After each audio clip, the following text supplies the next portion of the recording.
আজ মহালয়া, চারিদিকে বেশ একটা পুজো পুজো আমেজ। আর সেই আমেজ নিয়ে আমরা আবারও বেরিয়ে পড়েছি সপরিবারে। এবারের প্রাথমিক গন্তব্য বেনারস। সেখান থেকে আমরা যাব আরও কিছু জায়গায়।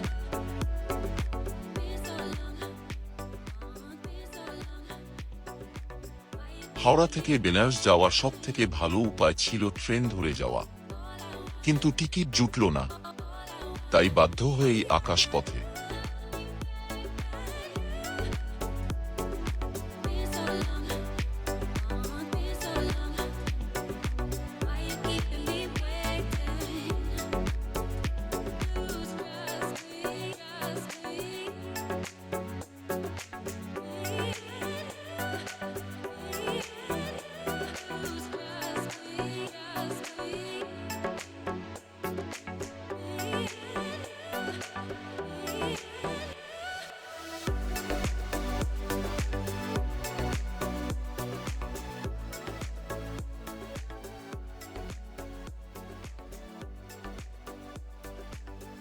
লাল বাহাদুর শাস্ত্রী এয়ারপোর্ট। আমাদের হোটেল আগে থেকেই বুক করা আছে। হোটেল থেকেই এয়ারপোর্টে গাড়ি পাঠিয়েছে আমাদের রিসিভ করার জন্য। এখান থেকে অটো পাওয়া যায় বেনারস পৌঁছানোর জন্য।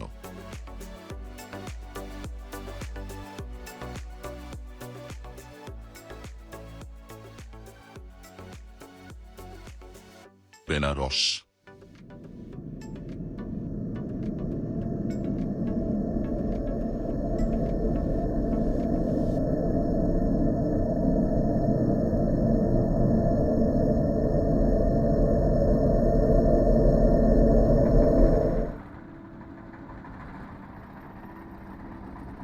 ভোর 4টেই উঠে তৈরি হয়ে নিয়েছি।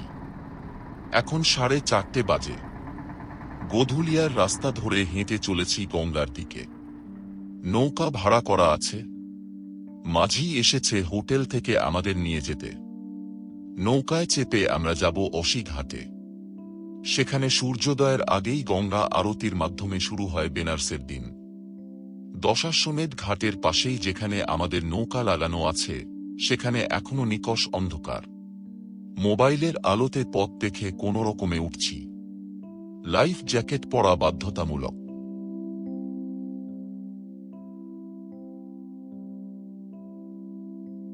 পাড়ি দিল আমাদের যন্ত্রচালিত নৌকা।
আমরা পৌঁছে গেছি অসি ঘাট।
শেষ হল অসিঘাটের গঙ্গা আরতি।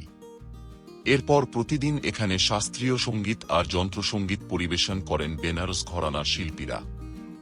শোনার ইচ্ছে থাকলেও নৌকায় চেপে বসতে হল মাঝগঙ্গা থেকে সূর্যোদয় দেখব বলে। এখন অন্ধকার অনেকটা কেটে গিয়ে চারপাশ পরিষ্কার দেখা যাচ্ছে, পূব আকাশেও আলোর ছটা।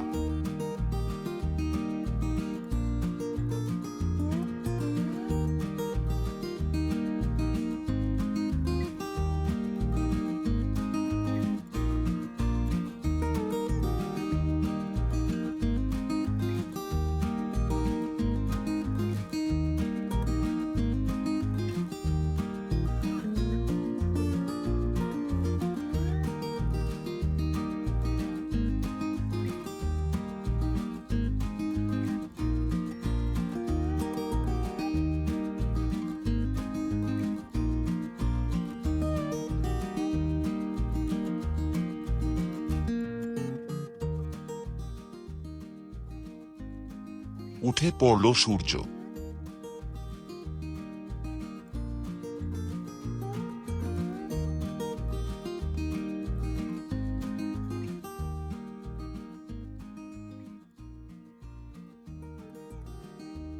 সূর্যের আলো গায়ে পড়তেই ঝলমল করে উঠল গঙ্গার ঘাটগুলো।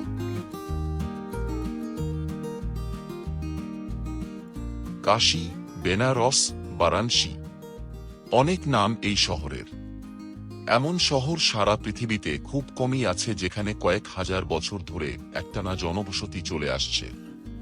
পুরাণ অনুযায়ী দেবাদিদেব শিব এই শহরের প্রতিষ্ঠাতা।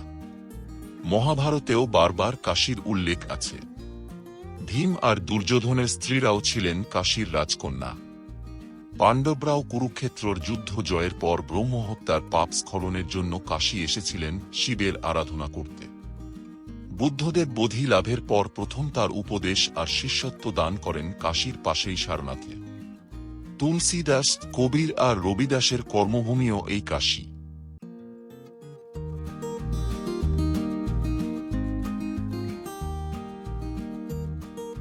এখানে একদিকে বরুণা নদী আর আরেকদিকে অসি নদী এসে মিশেছে গঙ্গায়। এই দুই নদীর নামেই মাঝখানের এই শহরের নাম এখন বারাণসী। বেনারসে ঘাটের সংখ্যা প্রায় ৮৪টা। তার মধ্যে দশাশ্বমেধ, মণিকর্ণিকা, হরিশ্চন্দ্র, তুলসী, অসি, পঞ্চাঙ্গর মতো কিছু ঘাট আছে যেগুলো আলাদা করে বিখ্যাত।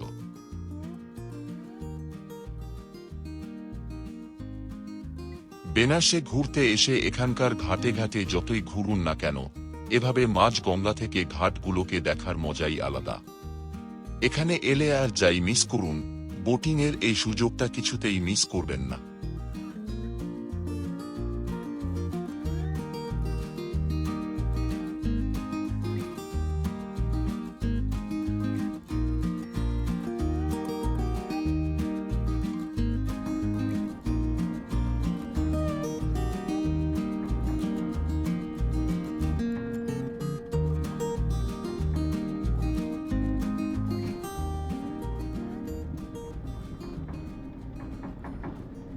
দশাশ্বমেধ ঘাট বেনারসের প্রধান ঘাট।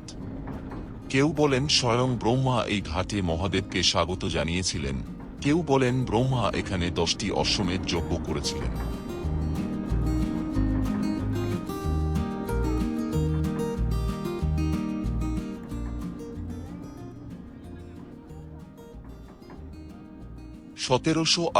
সালে পেশোয়া বালাজি বাজি রাও এই ঘাট বানান, আর তার কয়েক দশক বাদে 1774 সালে ইন্দোরের রানী আহিল্যাবাই হোলকার এটি নতুন করে তৈরি করান। বেনারসে ঘুরতে আসা পুণ্যার্থীরা অন্তত একবার হলেও এখানে আসেন, কারণ এই ঘাটেই রোজ সন্ধেবেলায় আয়োজিত হয় বেনারসের প্রসিদ্ধ সেই গঙ্গা আরতি।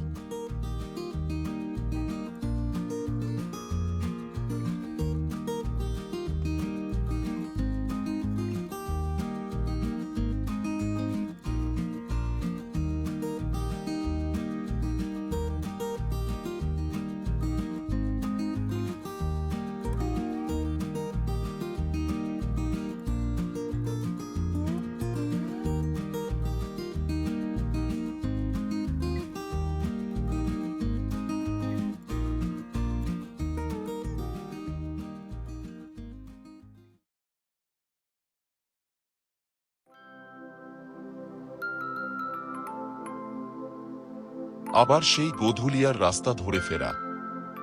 সামনেই গোধুলিয়া মোড়ে এই যে নন্দীস্তম্ভ রয়েছে, এখান থেকে বাঁদিকে গেলে এয়ারপোর্টের রাস্তা, আর ডান দিকে চলে গেছে কাশী বিশ্বনাথ মন্দিরে যাওয়ার 4 নম্বর গেটের রাস্তা। আমরা এখন যাচ্ছি সেই মন্দিরের রাস্তায়।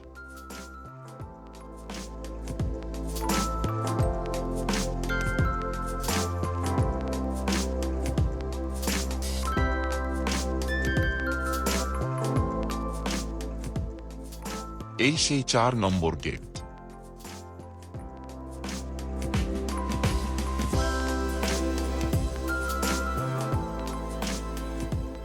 গেটের পাশে এই লাইনটা নিঃশুল্ক দর্শনার্থীদের জন্য।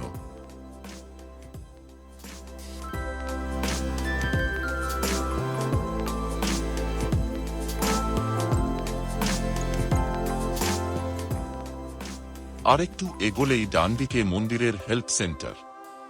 আমরা এখন এখানেই ঢুকব। যাদের হাতে সময় কম, লাইনে দাঁড়ানোর সময় নেই, তাদের জন্য বিশেষ ব্যবস্থা রয়েছে এখানে। মাথাপিছু 300 টাকার বিনিময়ে এখান থেকে একজন শাস্ত্রী আপনাকে মন্দিরে নিয়ে যাবেন বিশ্বনাথ দর্শন করাতে। ফিরে এসে এখান থেকেই আপনাকে প্রসাদ সংগ্রহ করতে হবে। দর্শন মানে কিন্তু পুজো নয়। নানা রকম দর্শন আর পুজোর জন্য নানা রকমের চার্জ। এখান থেকে আপনি ইচ্ছে করলে সুভেনিরও কিনে নিয়ে যেতে পারেন।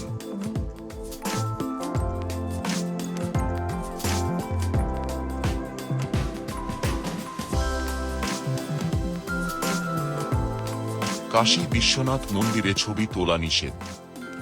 ভেতরের ছবি তাই অধরাই থেকে গেল।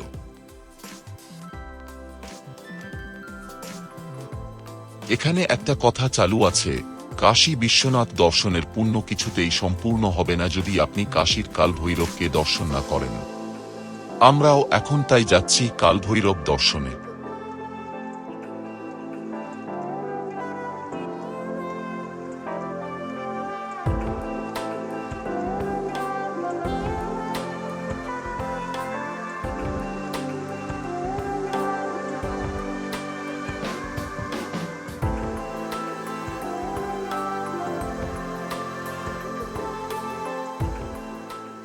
এখানেও ছবি তোলা বারণ।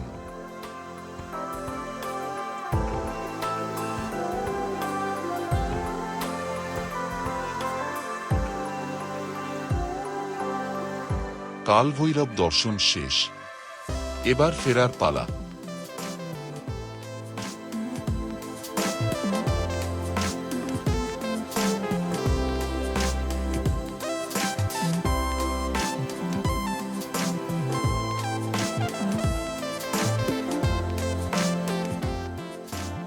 কাশী বিশ্বনাথ মন্দিরের পাশের গলিতেই কাশীর প্রসিদ্ধ মা অন্নপূর্ণার মন্দির।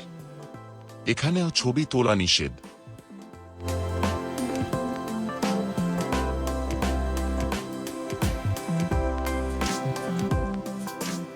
পাশেই মা অন্নপূর্ণা মন্দিরের অন্নক্ষেত্র। এখানে যে কেউ সকালের জলখাবার বা দুপুরের খাবার খেতে পারে। খাবার পরে আপনার সাধ্যমতো যেটুকু সম্ভব অর্থদান করতে পারেন। আমরাও দুপুরের খাবারটা এখানকার প্রসাদ দিয়েই সারলাম।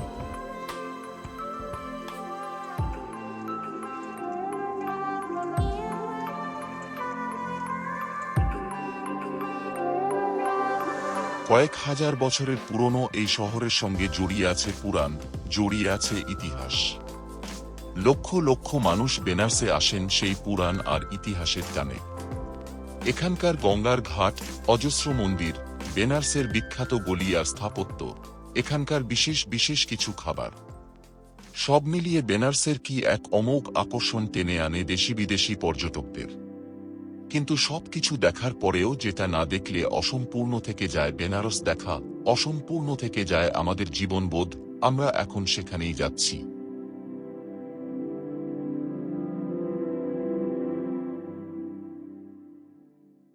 রাজপথ ছেড়ে বেনারসের গলিপথ ধরে এগিয়ে চলেছি আমরা।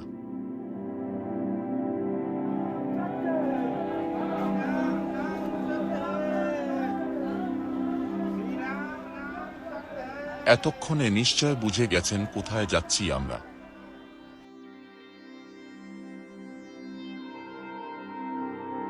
মণিকর্ণিকা ঘাট।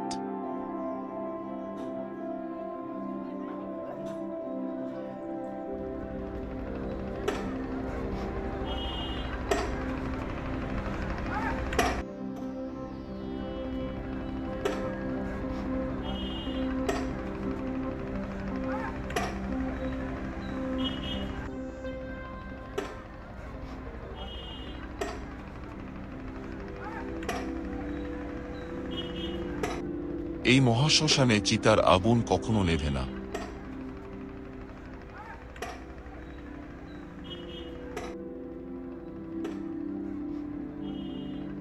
একাধিক চিতা সবসময় জ্বলছে।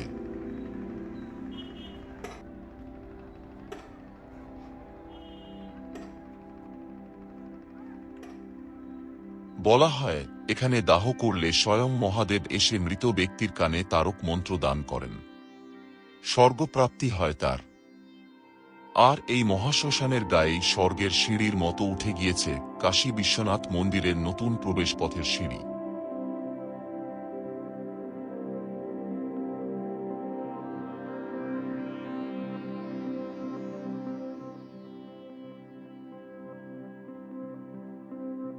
মৃত্যু এখানে জীবনের মতোই স্বাভাবিক।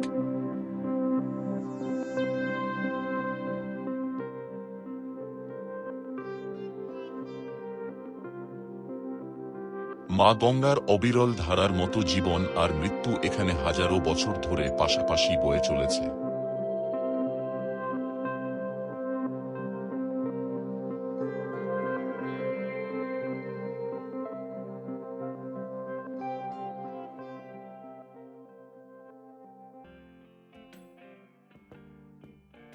নতুন এক চেতনা নিয়ে আমরা আবার রওনা দিলাম।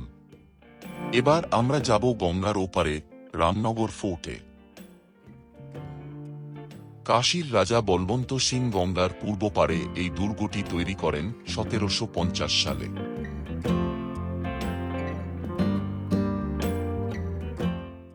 চুনারের বালিপাথর দিয়ে তৈরি এই দুর্গের স্থাপত্যে রাজস্থানী আর মুঘল স্থাপত্যের একটা মিশেল দেখা যায়। এখানে খুব সুন্দর একটা মিউজিয়াম আছে। হাতির দাঁত আর সোনা চাঁদির কাজ করা নানা রকমের হাওদা, পালকি, ফিটেন গাড়ি, ভিন্টেজ আমেরিকান গাড়ি ছাড়াও আছে অস্ত্রাগার আর বহু পুরনো রাজকীয় জিনিস। মিউজিয়াম দেখতে লাগে মাথাপিছু 80 টাকা। ভেতরে ছবি তোলা নিষেধ। দুর্গের এই অংশে থাকেন বর্তমান রাজা অনন্ত সিং। আর রাজার অফিস আর জনসংযোগের জায়গা হলো এদিকটাই।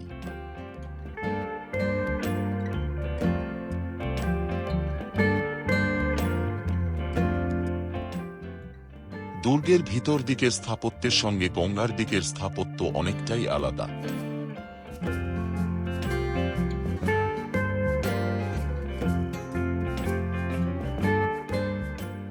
এখানে বেদব্যাসের একটা মন্দির আছে।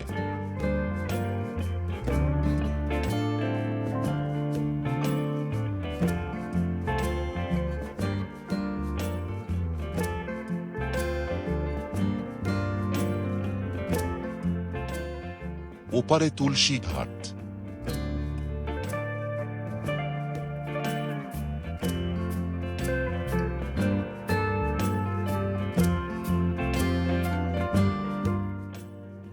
রামনগর ফোর্ট থেকে বেরিয়ে আমরা এখন যাচ্ছি বেনারস হিন্দু ইউনিভার্সিটি।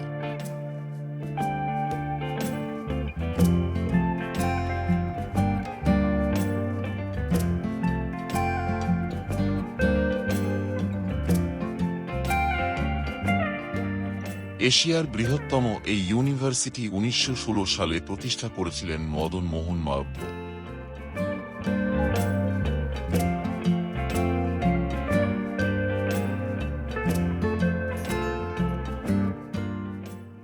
বিভিন্ন দেশ থেকে পড়তে আসা প্রায় 31,000 ছাত্রছাত্রীর মধ্যে 18,000 ছাত্রছাত্রী এখানকার হস্টেলে থেকে পড়াশোনা করেন। 65টা হস্টেল আছে এখানে।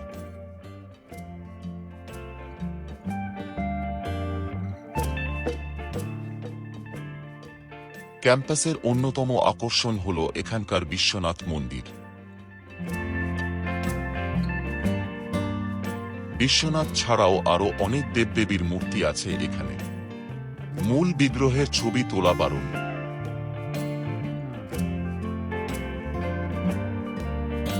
ফেরার পথে একে একে দেখে নিলাম দুর্গা মন্দির, সংকট মোচন মন্দির আর এখন তুলসী মানুষ মন্দির। অন্যগুলোর ছবি তোলা গেল না, তুলসী মন্দিরের ছবি কিছুটা তোলার চেষ্টা করছি।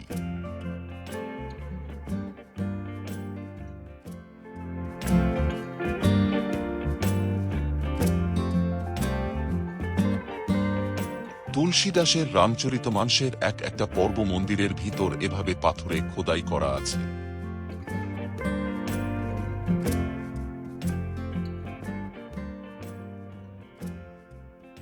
সন্ধে হয়ে আসছে।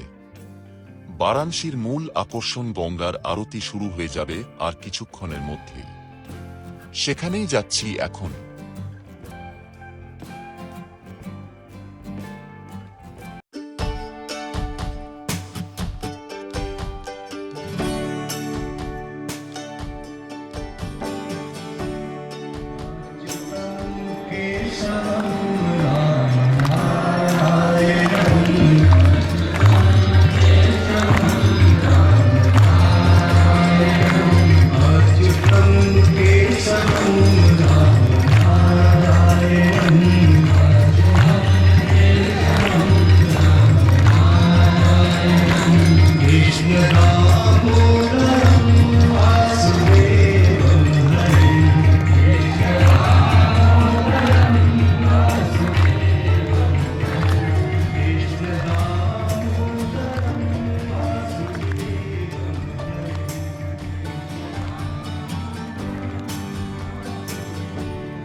শেষ হলো বেনারসের আরও একটা দিন।